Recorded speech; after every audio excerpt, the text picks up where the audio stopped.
Theme 3. An empire across three continents.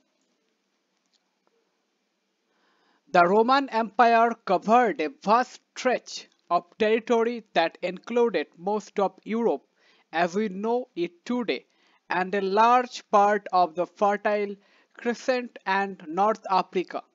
In this chapter, we shall look at the way this empire was organized, the political forces that shaped its destiny, and the social groups into which people were divided. You will see that the empire embraced a wealth of local cultures and languages, that women had a stronger legal position than they do in many countries today, but all that much of the economy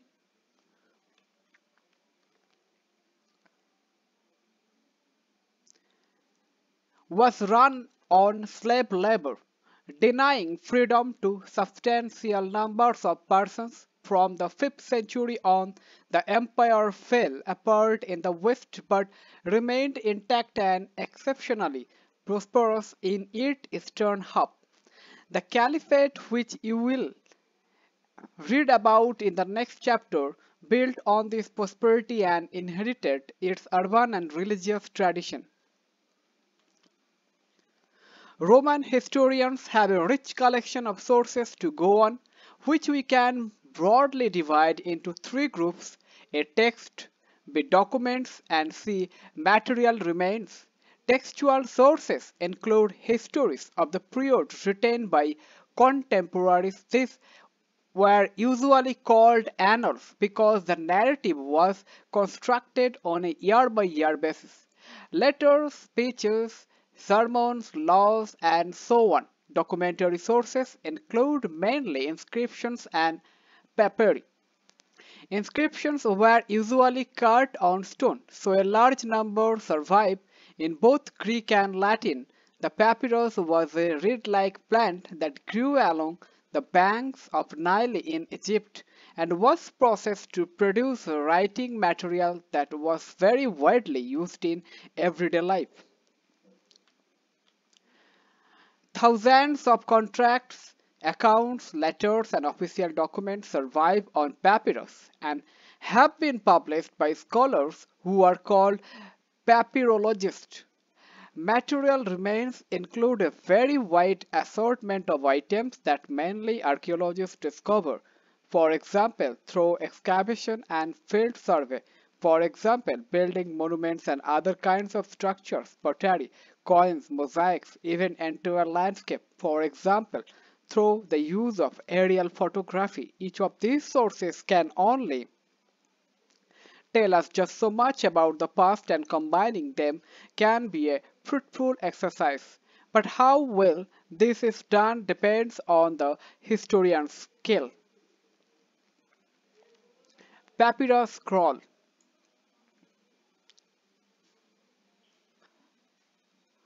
Two powerful empires ruled over most of Europe, North Africa, and the Middle East in the period between the birth of Christ and the early part of the 7th century. So down to the 630s, the two empires were those of Rome and Iran. The Romans and Iranians were rivals and fought against each other for much of their history. Their empires lay next to each other, separated only by a narrow strip of land that ran along the river Euphrates. In this chapter, we shall be looking at the Roman Empire, but we shall also refer in passing to Rome's rival, Iran. If you look at map, you will see that the continents of Europe and Africa are separated by a sea that stretches all the way from Spain in the west to Syria in the east. This sea is called the Mediterranean, and it was the heart of Rome's empire. Rome dominated the Mediterranean and all the regions around that sea in both directions, north as well as south. To the north, the boundaries of the empire were formed by two great rivers, the Rhine and the Danube. To the South by the huge expanse of map Europe and North Africa, Atlantic Ocean, Gaul, Aquitania, Mediterranean Sea, Black Sea,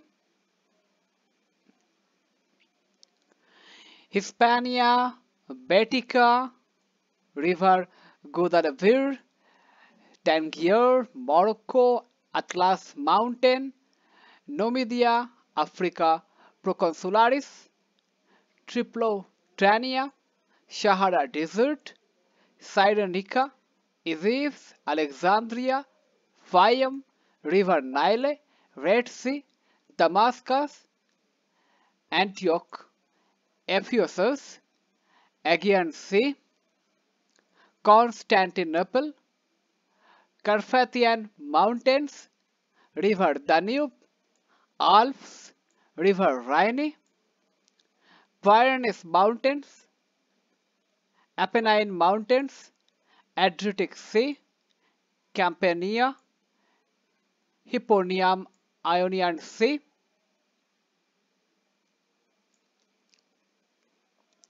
Sicily, Therian Sea, Naples, Rome.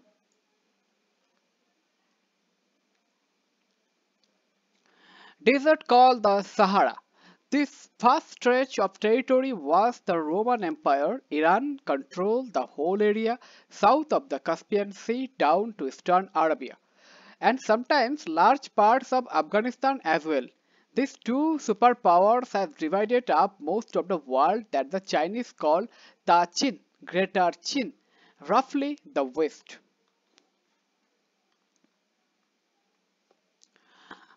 The early empire. The Roman Empire can broadly be divided into two phases, early and late. Divided by the 3rd century as a sort of historical watershed between them, in other words, the whole period down to the main part of the 3rd century can be called the early empire, and the period after that the late empire. A major differences between the two superpowers and their respective empires was that the Roman empires was culturally much more diverse than that of Iran. The Parthians and later the Sasanians, the dynasties that ruled Iran in the period, ruled over a population that was largely Iranian. The Roman Empire, by contrast, was a mosaic of territories and cultures that were chiefly bound together by a common system of government. Many languages were spoken in the empire, but for the purposes of administration, Latin and Greek were the most widely used, indeed the only languages. The upper classes of East spoke and wrote in Greek, those of the West in Latin, and the boundary between these broad languages areas ran somewhere across the middle of the Mediterranean, between the African provinces of Tripolitania, which was Latin-speaking, and Cyrenaica, Greek-speaking. All those who lived in the empire were subjects of a single ruler, the emperor, regardless of where they lived and what language they spoke. The republic was the name for a regime in which the reality of power lay with the Senate, a body dominated by a small group of wealthy families who formed the nobility. In practice, the republic represented the government of the nobility exercised through the body called the Senate. The republic lasted from 509 BC to 27 BC, when it was overthrown by Octavian, the adopted son and heir of Julius Caesar, who later changed his name to Augustus. Membership of the Senate was for life, and wealth and office holding counted for more than birth.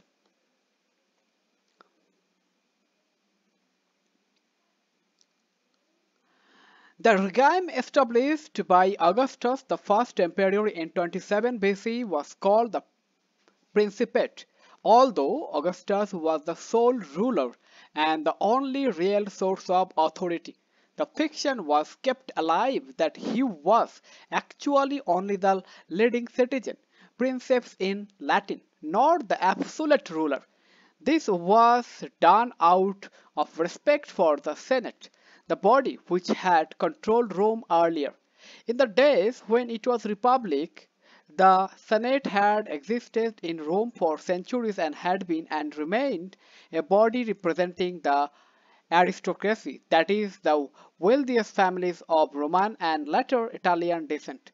Mainly landowner, most of the Roman histories that survive in Greek and Latin were written by people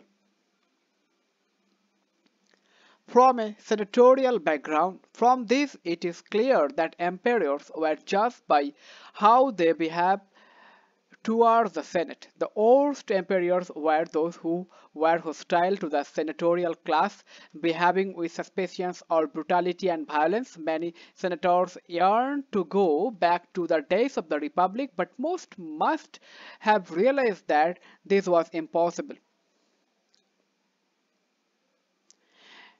Next to the emperor and the Senate, the other key institution of imperial rule was the army. Unlike the army of its rival in the Persian Empire, which was a conscripted army is one which is forcibly recruited. Military service is compulsory for certain groups or categories of the population. Army. The Romans had a paid professional army where soldiers had to put in minimum of 25 years of service. Indeed, the existence of a paid army was a distinctive feature of the Roman Empire. The army was the largest single organized body in the empire, 6 lakhs by the 4th century, and it certainly had the power of determining the fate of emperors. The soldier would constantly agitate for better wages and service conditions. These agitations often took the form of mutinies. If the soldiers felt let down by their generals or even the emperor again, our picture of the Roman army depends largely on the way they were portrayed by historians with senatorial sympathies. The Senate hated and feared the army because it was a source of often unpredictable violence, especially in the tense condition of the 3rd century when government was forced to tax more heavily to pay for its mounting military expenditures. To sum up, the emperor, the aristocracy, and the army were the three main players in the political history of the empire.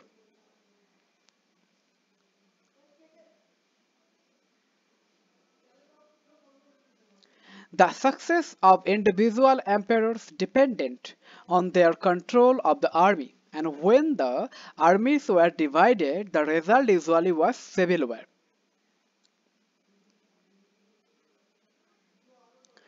Except for one notorious year 69 C when 4 emperors mounted the throne in quick succession. The first 2 centuries were on the whole free from civil war, and in this sense relatively stable.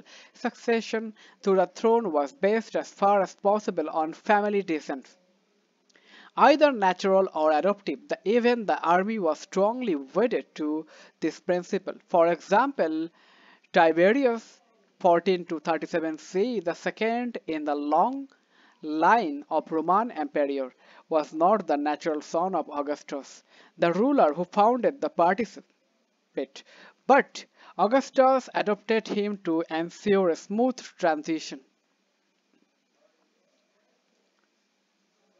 Shops in Forum Julium, Rome. This piazza with columns was built after 51 BCE to enlarge the older Roman Forum.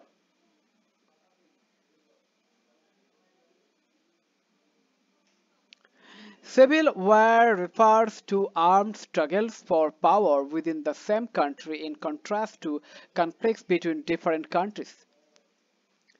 External warfare was also much less common in the first 2 centuries. The empire inherited by Tiberius from Augustus was already so vast that further expansion was felt to be unnecessary. In fact, the Augustan age is remembered for the peace it ushered in after decades of internal strife and centuries of military conquest. The only major campaign of expansion in the early empire was the Trajan's fruitless occupation of territory across the Euphrates in the year 113 to 17 CE, abandoned by his successors.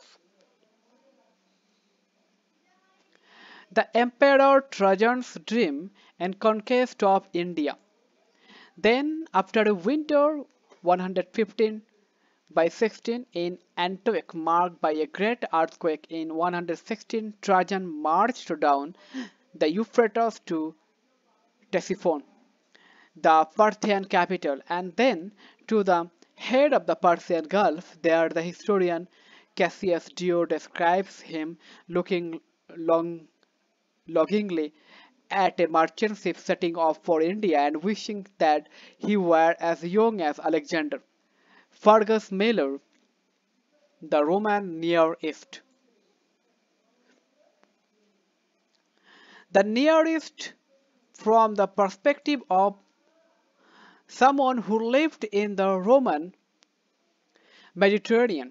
This referred to all the territory east of the Mediterranean, chiefly the Roman provinces of Syria, Palestine, and Mesopotamia, and in a looser sense the surrounding territories, for example, Arabia. Much more characteristic was the gradual extension of Roman direct rule. This was accomplished by absorbing a whole series of dependent kingdoms into Roman provincial territory. The Near East was full of such kingdoms.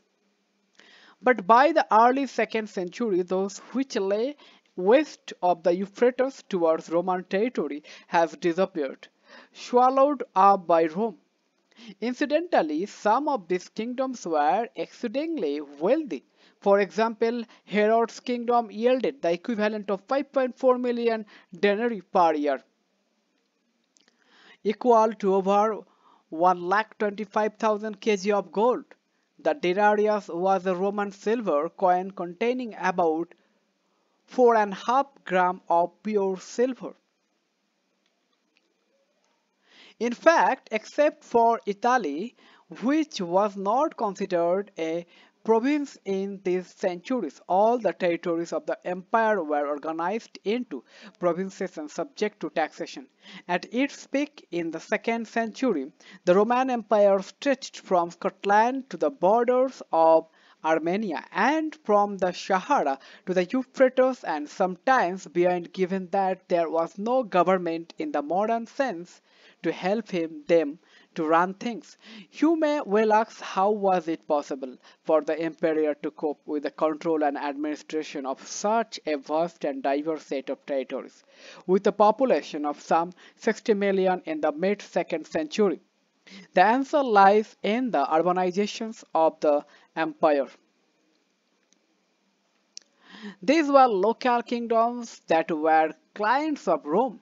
Their rules could be relied on to use their forces in support of Rome, and in return Rome allowed them to exist. The great urban centers that lined the shores of the Mediterranean, Carthage, Alexandria, Antioch, were the biggest among them, were the true bedrock of the imperial system. It was through the cities that government was able to tax the provincial countryside, which generated much of the wealth of the empire. What this means is that the local upper class actively collaborated with the Roman state in administering their own territories and raising taxes from them. In fact, one of the most interesting aspects of Roman political history is the dramatic shift in power between Italy and the provinces. Throughout the 2nd and 3rd centuries, it was the provincial upper classes who supplied most of the cadre that governed the provinces and commanded the armies.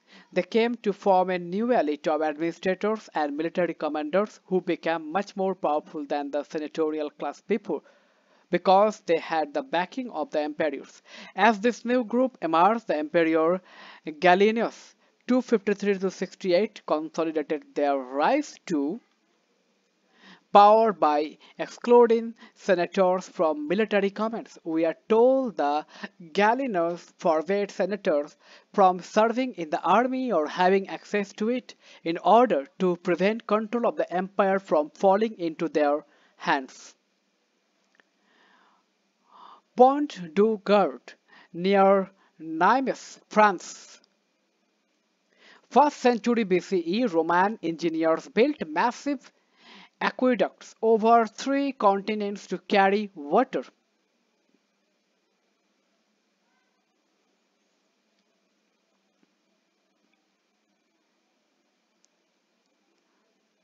Activity 1. Who were the 3 main players in the political history of the Roman empires? Write 1 or 2 lines about each of them. And how did the Roman emperor manage to govern such a vast territory whose collaboration was crucial to this? Comment this. To sum up, in the late 1st, 2nd and early 3rd centuries, the army and administration were increasingly drawn from the provinces as citizenship spread to these regions and was no longer confined to Italy. But individuals of Italian origin continued to dominate the Senate at least till the 3rd century, when senators of provincial origin became a majority. These trends reflected the general decline of Italy within the empire, both political and economic, and the rise of new elites in the wealthier and more urbanized part of the Mediterranean, such as the south of Spain, Africa, and the east. A city in the Roman sense was an urban center with its own magistrate, city council, and a territory containing villages which were under its jurisdiction. This one city could not be in territory of another city, but villages almost always were. Villages could be upgraded to the status of cities and vice versa, usually as a mark of imperial favor or the opposite. One crucial advantage of living in a city was simply that it might be better provided for during food shortage and even famines than the countryside. Dr. Galen on how Roman cities treated the countryside. The famine prevalent for many successive years in many provinces has clearly displayed for men of any understanding the effect of malnutrition in generating illness. The city dwellers, as it was their custom to collect and store enough grain for the whole of the next year immediately after the harvest, carried off all the wheat, barley, beans, and lentils, and left to the peasant various kinds of pulse. After taking quite a large proportion of this to the city, after consuming what was left in the course of the winter, the country people had to resort to unhealthy foods in the spring. They ate twigs and shoots of trees and bushes, and bulbs and roots of inedible plants. Galen on good and bad diet.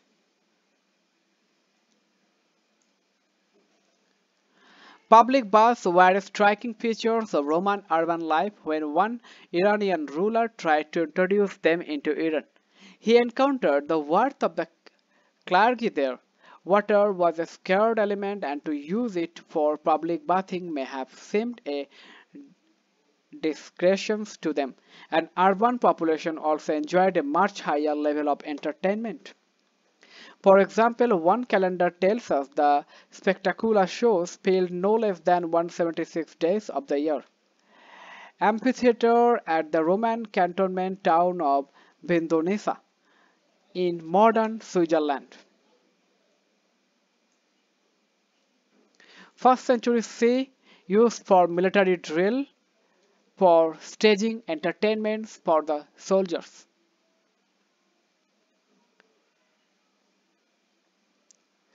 The 3rd century crisis. In the 1st and 2nd centuries were by the large a period of peace, prosperity and economic strength. From the 230s the empire found itself fighting on several fronts simultaneously. In Iran, a new and more aggressive dynasty emerged in 225. They called themselves the Sasanians, and within just 15 years were expanding rapidly in the direction of the Euphrates.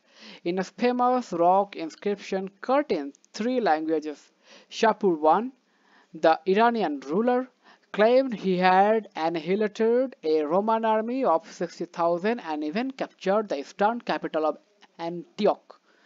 Meanwhile, a whole series of Germanic tribes, or rather tribal confederacies, most notably the Alemanni, the Franks, and the Goths,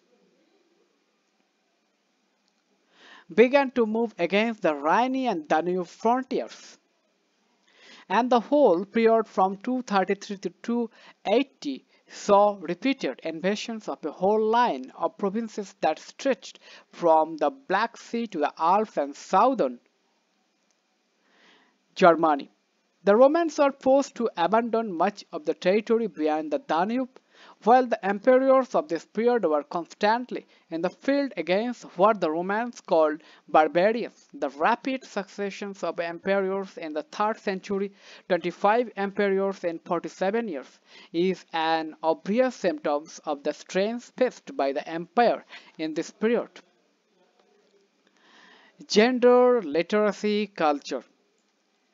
One of the more modern features of Roman society was the widespread prevalence of the nuclear family.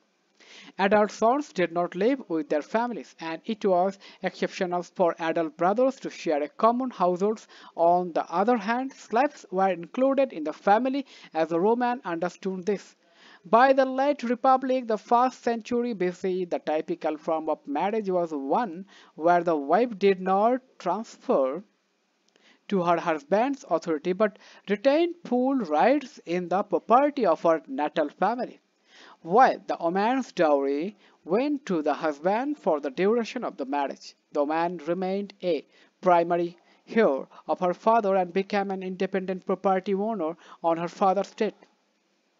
Thus, Roman women enjoyed considerable legal rights in owning and managing property. In other words, in law, the married couple was not one financial entity but two, and the wife enjoyed complete legal independence. Divorce was relatively easy and needed no more than a notice of intent to dissolve the marriage by either husband or wife. On the other hand, whereas males married in late 20s or early 30s, women were married off in the late teens or early 20s.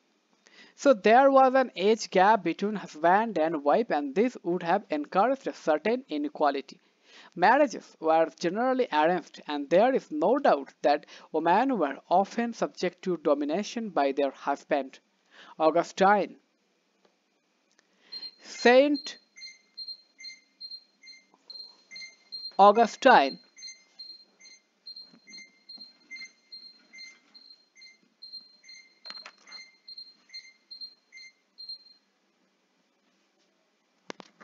Saint Augustine 354 to 433 was bishop of the North African city of Hippo from 396 and a towering figure in the intellectual history of the church. Bishops were the most important religious figures in the Christian community and often very powerful.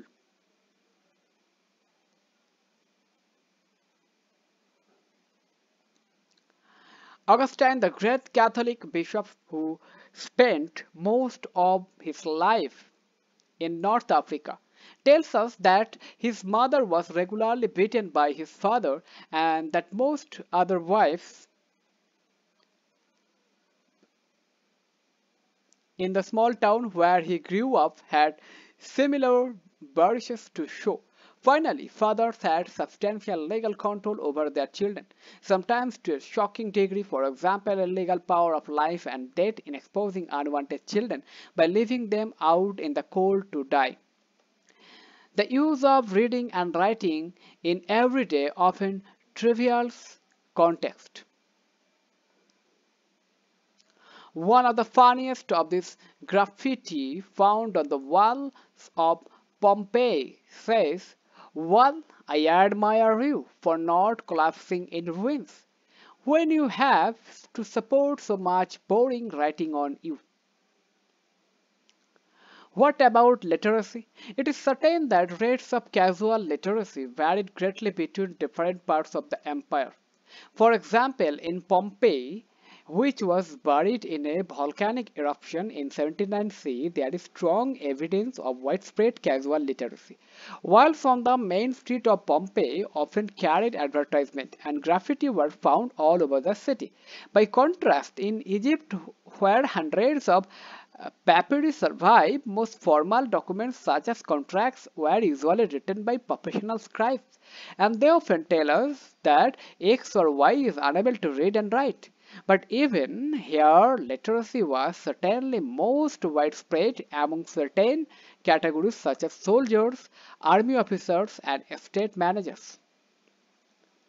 The cultural diversity of the empires was reflected in many ways and at many levels. In the vast diversities of religious cults and local deities, the plurality of languages that were spoken, the styles of dress and costume, the food people ate, their form of social organization, tribal or non-tribal, even their patterns of settlement. Aramaic was the dominant language group of Near East, at least west of Euphrates. Coptic was spoken in Egypt, Punic and Berber in North Africa, Celtic in Spain and the Northwest. But many of these linguistic cultures were purely oral, at least until a script was invented for them. Armenian, for example, only began to be written as late as the 5th century, whereas there was already a Coptic.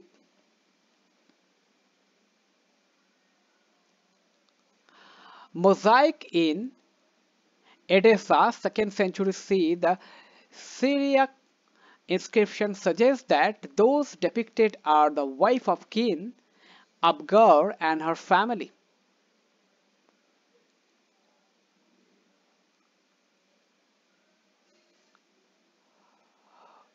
Pompeii, a wine merchant's dining room, its wall decorated with scenes depicting mythical animals.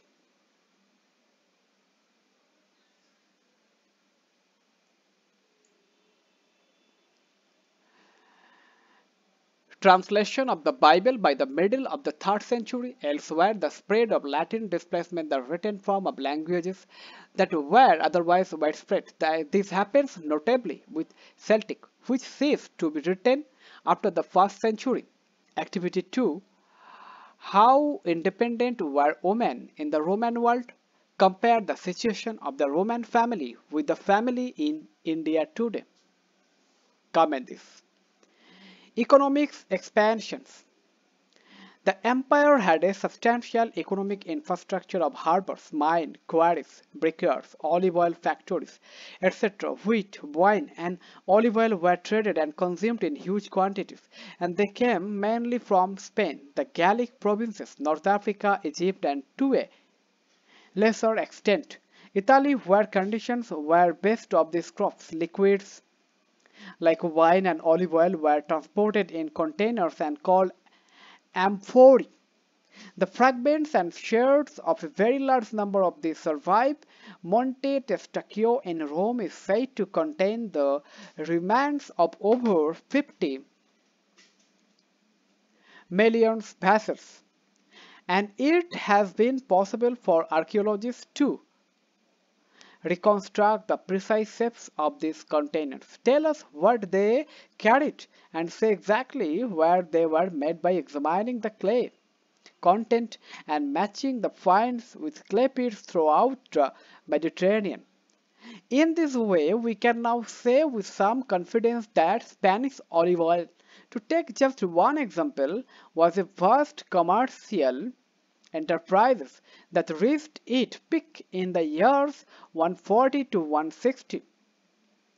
The Spanish olive oil of this period was mainly carried in a container called Dressel 20 after the archaeologists who first established its form. If finds of Dressel 20 are widely scattered across sites in the Mediterranean, this suggests that Spanish olive oil circulated very widely indeed. By using such evidence, the remains of amphorae of different kinds and their distribution maps, archaeologists are able to show that Spanish producers succeeded in capturing market for olive oil from their Italian counterparts. This would only have happened if Spanish producers supplied a better quality oil at lower prices. In other words, the big landowners from different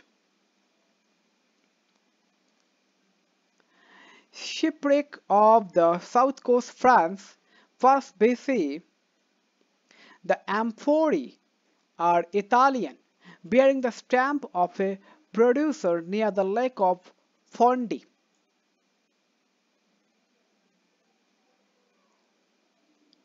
Activity 3. Archaeologists who work on the remains of pottery are a bit like detectives. Can you explain why? Also, what can amphorae tell us about the economic life of the Mediterranean and the Roman period? Comment this. Regions competed with each other for control of the main markets for the goods they produced. The success of the Spanish olive growers was then repeated by North African producer olive estates in this part of the empire dominated production through most of the 3rd and 4th centuries. Later, after 425, North African dominance was broken by the East. In the latter 5th and 6th centuries, the Aegean, Southern Asia Minor, Turkey, Syria, and Palestine become major exporters of wine and olive oil, and containers from Africa saw a dramatically reduced presence on Mediterranean markets. Behind these broad movements, the prosperity of individuals regions rose and fell depending on how effective they could organize the production and transport of particular goods and on the quality of those goods. The empire included many regions that had a reputation for exceptional fertility: Campania in Italy, Sicily, the famine in Egypt, Galilee, Byzantium, Tunisia, southern Gaul called Galila, Narbonensis, and Baetica, southern Spain, were all among the most densely settled of wealthiest parts of the empire. According to writers like Strabo and Pliny, the best kinds of wine came from Campania. Sicily and Byzantium exported large quantities of wheat to Rome. Galilee was densely cultivated. Every inch of the soil has been cultivated by the inhabitants, wrote the historian Josephus. And Spanish olive oil came mainly from numerous estate fondi along the banks of the river Guadalquivir in the south of Spain. On the other hand, large expanses of Roman territory were in a much less advanced state. For example, transhumance. Transhumance is the herdsman's regular annual movement between the higher mountain regions and low-lying ground in search of pasture for sheep and other flocks. Was widespread in the countryside of Numidia, modern Algeria. These pastoral and semi-nomadic communities were often on the move, carrying their oven-shaped herds called mappalia with them. As Roman estates expanded in North Africa, the pastures of those communities were drastically reduced and their movements more tightly regulated. Even in Spain, The north was much less developed and inhabited largely by a Celtic-speaking peasantry that lived in hilltop village called Castella. When we think of the Roman Empire, we should never forget these differences. We should also be careful not to imagine that because this was the ancient world, their forms of cultural and economic life were necessarily backward or primitive. On the contrary, diversified application of water power around the Mediterranean as well as advances in water-powered milling technology, the use of hydraulic mining techniques in the Spanish gold and silver mines and the gigantic industrial scale on which those mines were worked in the first and second centuries, with levels of output that would not be reached again till the 19th century, some 1700 years later. The existence of well-organized commercial and banking networks and the widespread use of money are all indication of how much we tend to underestimate the sophistication of the Roman economy. That raises the issues of labor and of the use of slavery.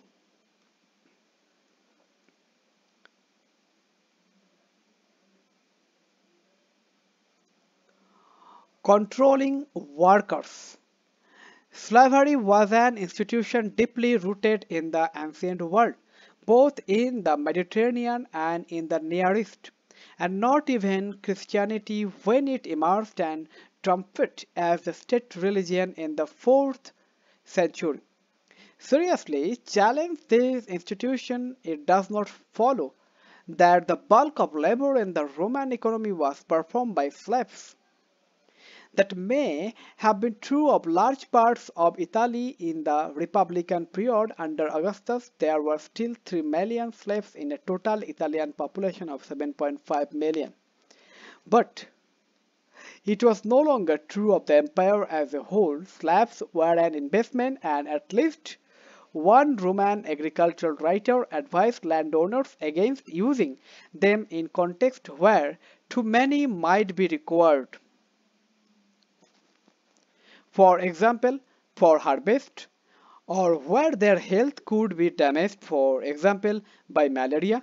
These considerations were not based on any sympathy for the slaves but on hard economic calculation. On the other hand, if the Roman upper classes were often brutal towards their slaves, ordinary people did sometimes show much more compassion. See what one historian says about a famous incident that occurred in the reign of Nero. On the treatment of slaves. Soon afterward, the city prefect Lucius Pedanius Secundus was murdered by one of his slaves. After the murder, ancient customs required that every slave residing under the same roof must be executed, but a crowd gathered eager to save so many innocent lives, and rioting began. The Senate House was besieged. Inside there was feeling against excessive severity. But the majority opposed any change. The senators favoring execution prevailed. However, great crowds ready with stones and torches prevented the order from being carried out. Nero rebuked the population by edict and lined with troops the whole route along which those condemned were taken for execution.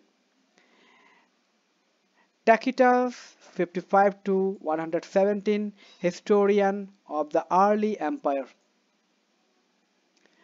As warfare became less widespread with the establishment of peace in the 1st century, the supply of slaves tended to decline and the users of slaves labor thus had to turn either to slave breeding or to cheaper substitutes such as wage labor, which was more easily dispensable. In fact, free labor was extensively used on public works at Rome precisely because an extensive use of slave labor would have been too expensive.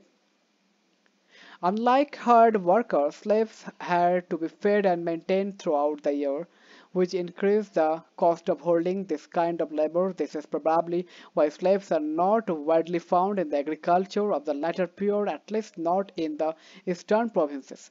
On the other hand, their freedom, that is, slaves who had been set free by their masters, were extensively used as business managers, where obviously they were not required in large number. Masters often gave their slaves or freedom capitals to run businesses on their behalf, or even businesses of their own.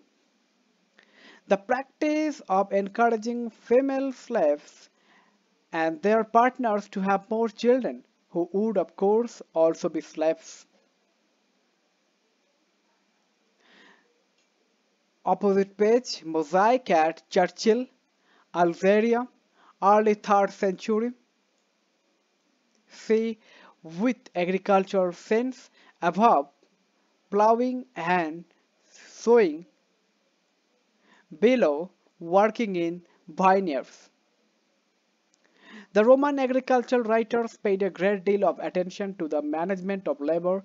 Columella, a 1st century writer who came from the south of Spain, recommended that landowners should keep a reserve stocks of implements and tools, twice as many as they needed, so that production could be continuous, for the loss in slave labor time exceeded the cost of such items. There was a general presumption.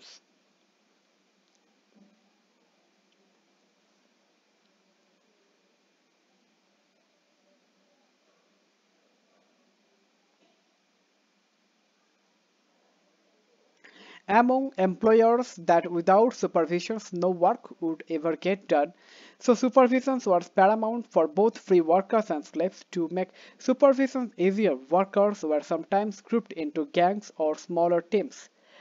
Columella recommended squads of 10, claiming it was easier to tell who was putting in effort and who was not in work groups of this size. This shows a detailed consideration of the management of labor. Pliny the Elder, the author of a very famous natural history, condemned the use of slave gangs as the worst method of organizing production, mainly because slaves who worked in gangs were usually chained together by their feet. All this looks draconian. Draconian, harsh, so called because of an early 6th century BC Greek lawmaker called Draco, who prescribed death as the penalty for most crimes. But we should remember that most factories in the world today enforce similar principles of labor control. Indeed, some industrial establishments in the empire enforced even tighter controls. The elder Pliny described conditions in the frankincense,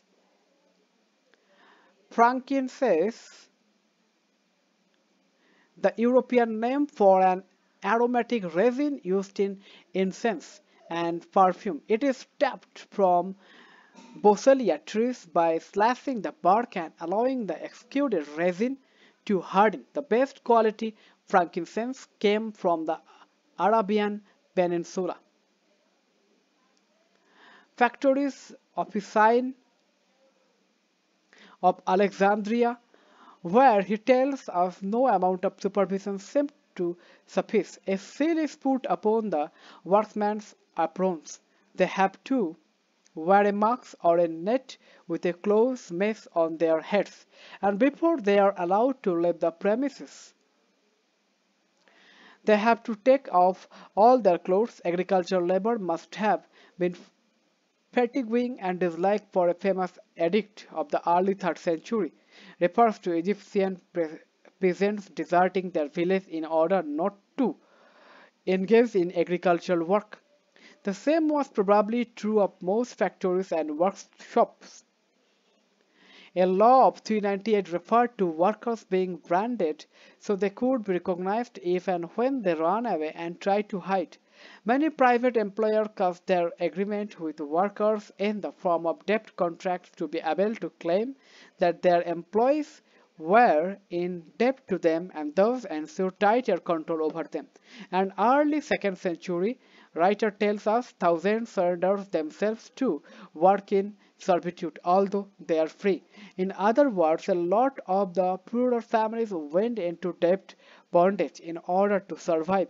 From one of the recently discovered letters of Augustine, we learn that parents sometimes sold their children into servitude for periods of 25 years.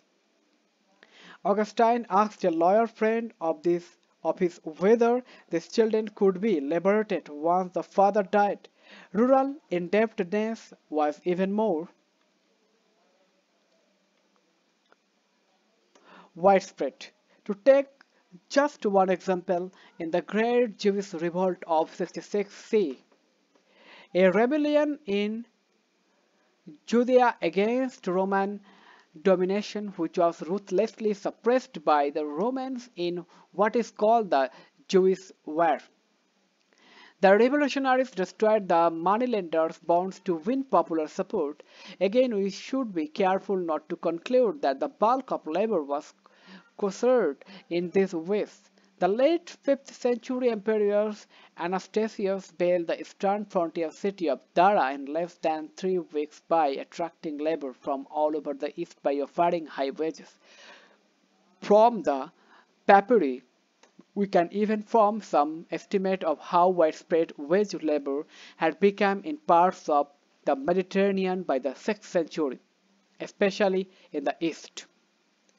Activity 4. The text has referred to 3 writers whose work is used to say something about how the Romans treated their workers. Can you identify them? Reread the section for yourself and describe any 2 methods the Romans used to control labor. Social hierarchies.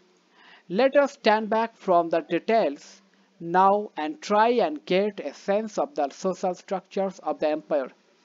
Tacitus described the leading social groups of the early empire as follows: senators, patres, late fathers, leading members of the equestrian class, the respectable section of the people, those attached to the great houses, the unkempt lower class, plebs, sordida, who tells us were addicted to the circus and theatrical displays, and finally the slaves in the early 3rd century, when the Senate numbers roughly 1000. Approximately half of all senators still came from Italian families. By the late empire, which starts with the reign of Constantine I in the early part of the 4th century, the first 2 groups mentioned by Tacitus, the senators and the equites, had merged into a unified and expanded aristocracy, and at least half of all families were of African or Eastern origin. The equites, knights or horsemen, were traditionally the second most powerful and wealthy group. Originally, they were families whose property qualified them to serve in the cavalry. Hence, the name. Like senators, most knights were landowners, but unlike senators, many of them were shipowners, traders, and bankers, that is, involved in business activities.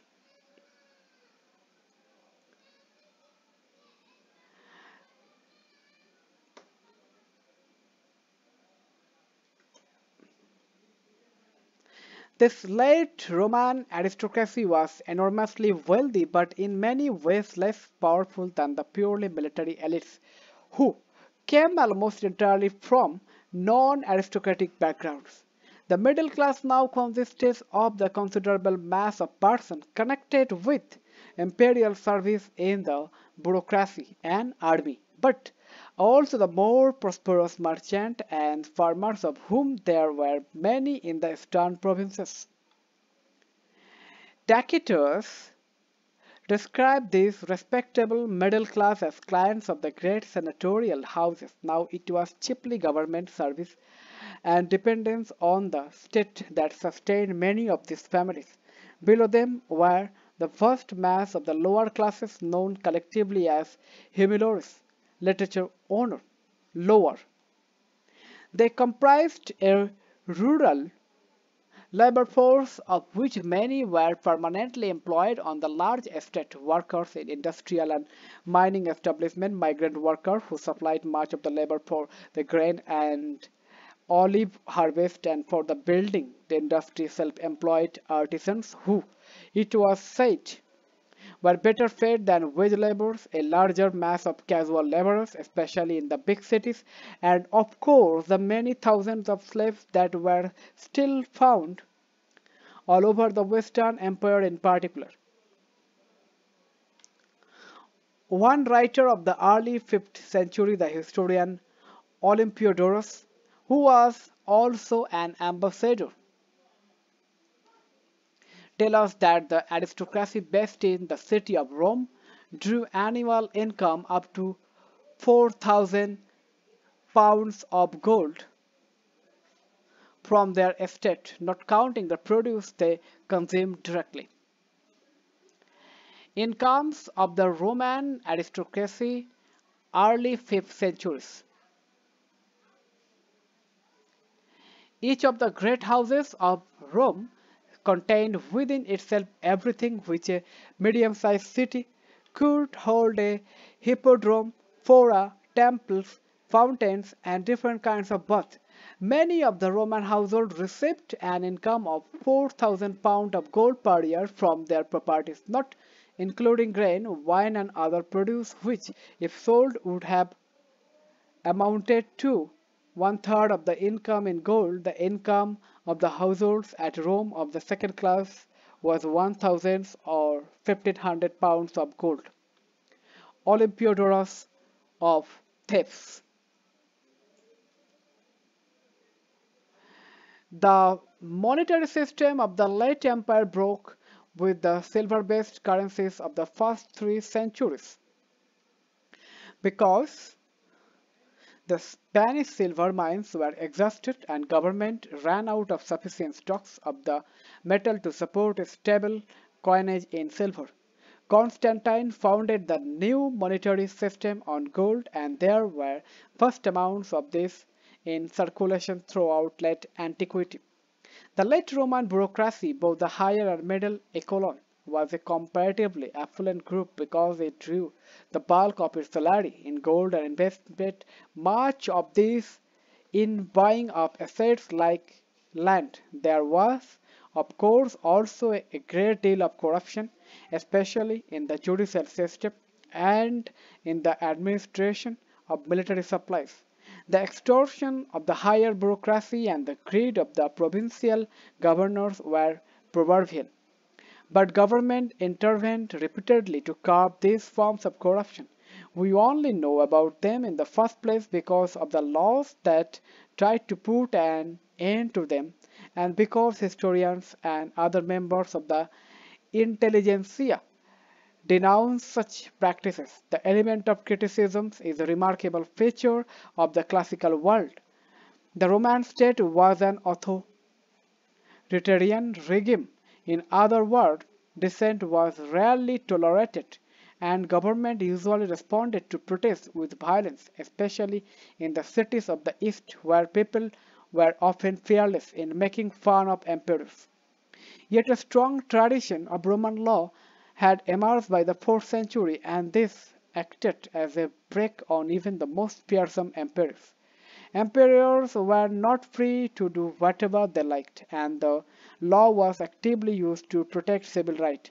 That is why in the later 4th century it was possible for powerful bishops like Ambrose to confront equally powerful emperors when they were excessively harsh or repressive in their handling of the civilian population.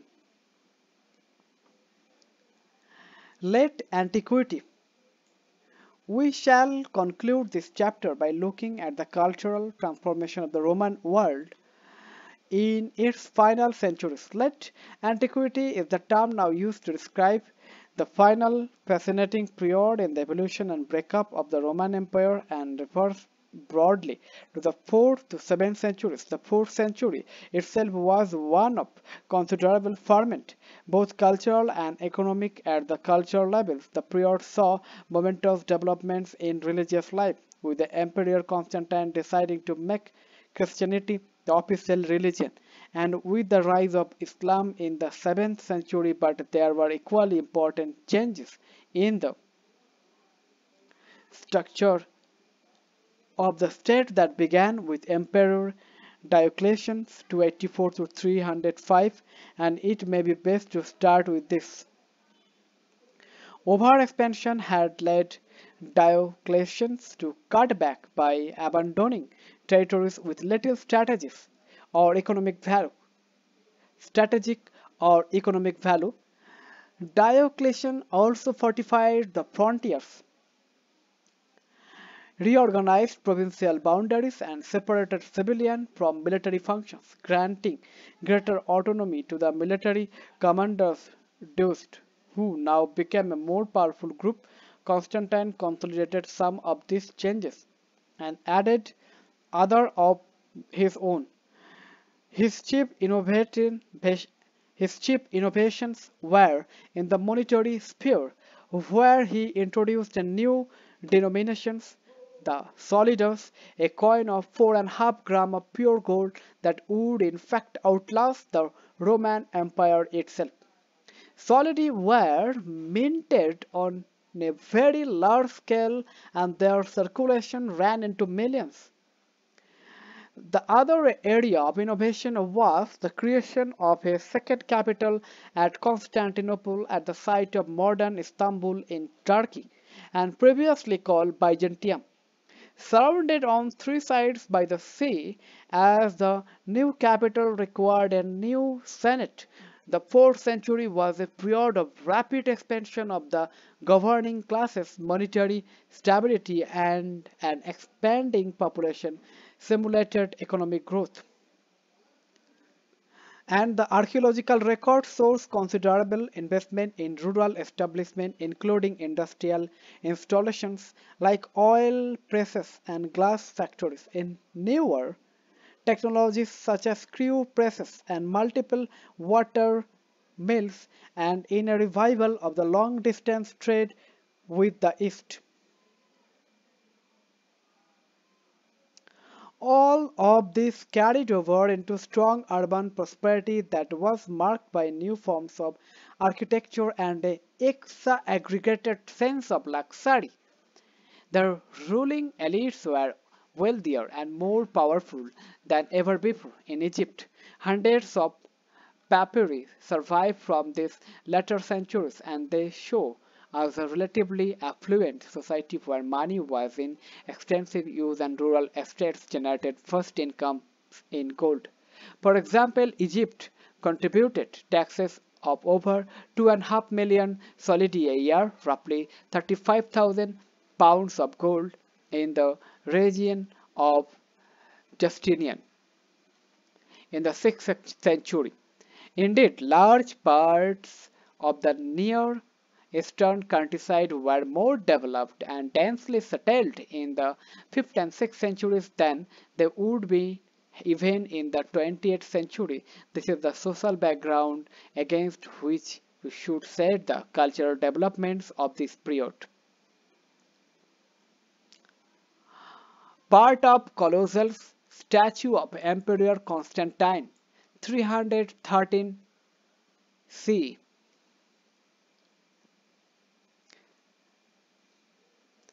The traditional religious culture of the classical world, both Greek and Roman, had been polytheist. That is, it involved a multiplicity of cults that included both Roman or Italian gods like Jupiter, Juno, Minerva, and Mars, as well as numerous Greek and Eastern deities worshipped in thousands of temples, shrines, and sanctuaries throughout the empire. Polytheists had no common name or label to describe themselves. The other great religious tradition in the empire was Judaism, but Judaism was not a monolith either. Monolith, literally a large block of stone, but the expression is used to refer to anything, for example, a society or culture, that lacks variety and is all of the same type.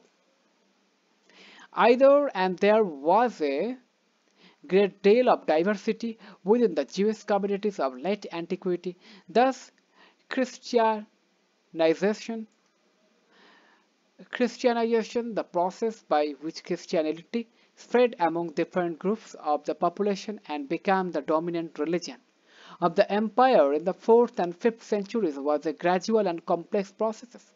Polytheism did not disappear overnight, especially in the western provinces where the Christian bishops waged a running battle against beliefs and practices. They condemned more than the Christian laity, the ordinary members of a religious community, as opposed to the priest or clergy who have official position within the community. Did the boundaries between religious communities were much more fluid in the 4th century man they would become thanks to the repeated efforts of religious leaders. The powerful bishops who now led the church to rein in their followers and enforce a more rigid set of beliefs and practices. The general prosperity was especially marked in the East where population was still expanding till the 6th century. Despite the impact of the plague which affected the Mediterranean in the 540s in the West, by contrast, the empire fragmented politically as Germanic groups from the north, Goths, Vandals, Lombards, etc., took over all the major provinces and established kingdoms that are best described as post-Roman. The most important of these were that of Visigoths in Spain, destroyed by the Arabs between 711 and 720, that of the Franks in Gaul, c. 511 to 687, and that of the Lombards in Italy, 568 to 774. These kingdoms foreshadows the beginnings of a different kind of world that is usually called medieval. In the East, where the empire remained united, the reign of Justinian is the high watermark of prosperity and imperial ambitions. Justinian, the Colosseums, built in 79 C, where gladiators fought wild beasts. It could accommodate 60,000 people.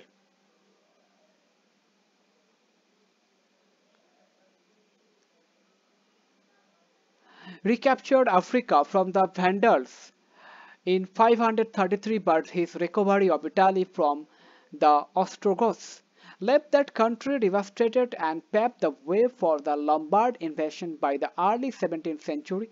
The war between Rome and Iran had flared up again, and the Sasanians, who had ruled Iran since the 3rd century, launched a wholesale invasion of all the major eastern provinces including Egypt. When Byzantium, as the Roman Empire was now increasingly known, recovered these provinces in the 620s, it was just a few years away, literally from the final major blow, which came this time from the southeast.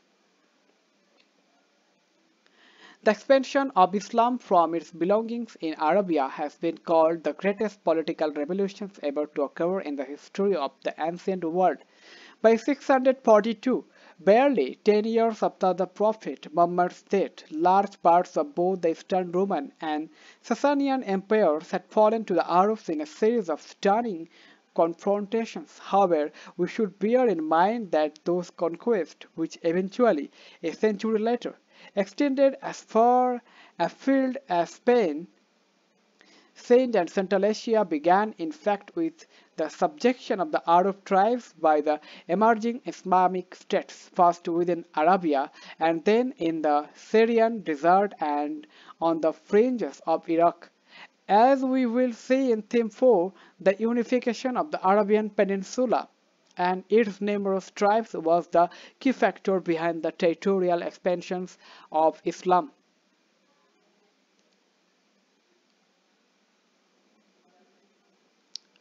Map West Asia. Black Sea, Constantinople, Armenia, Caspian Sea, Bukhara, Samarkand, Afghanistan, Persia, Iran, Edessa, Antioch, Damascus, Syria, River Euphrates, River Tigris, Baghdad, Ctesiphon, Mediterranean Sea, Palestine, Judea, Sahara Desert, River Nile, Red Sea, Medina, Mecca, Arabia, Persian Gulf, Arabian Sea, River Indus.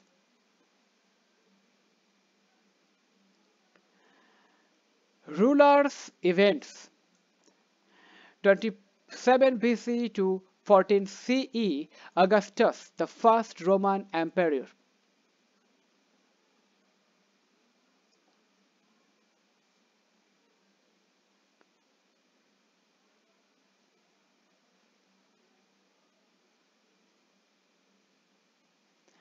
'27 BCE, Principate founded by Octavian, now calls himself Augustus.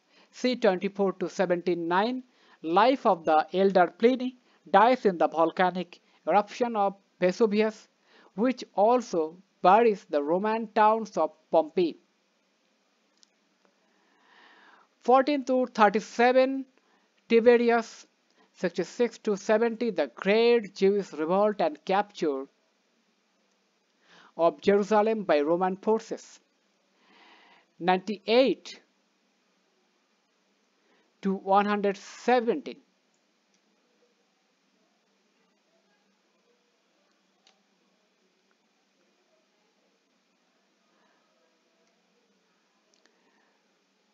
Trojan. C. 115, greatest extent of the Roman Empire following Trojans' conquest in the east. 117 to 38, Hadrian. 212, all free inhabitants of the empire transformed into Roman citizens. 193 to 211, Septimius Severus. 224, new dynasty founded in Iran called Sassanians after ancestor Sassan.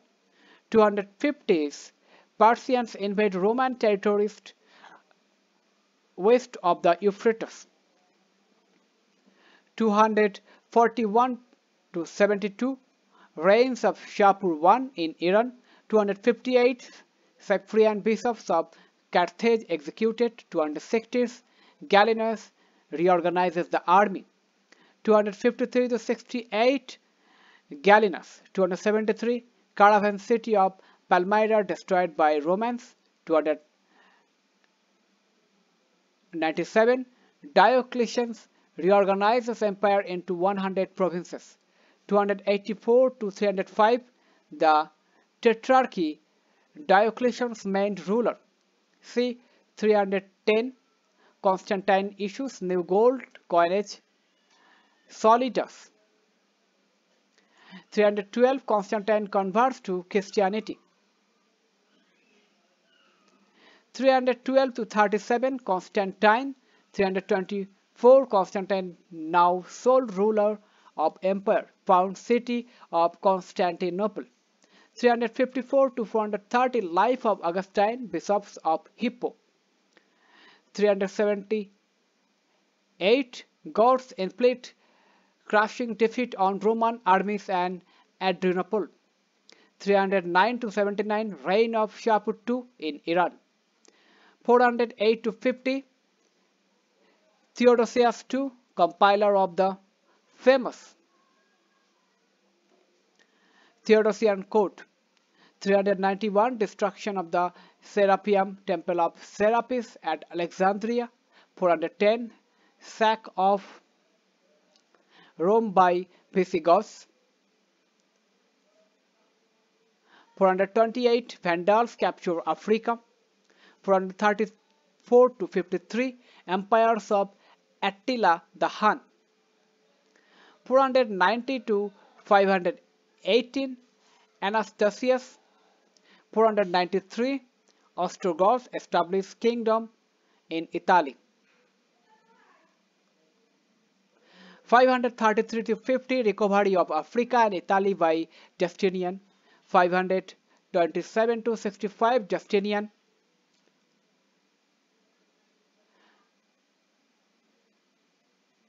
541 to 70 Outbreaks of bubonic plague.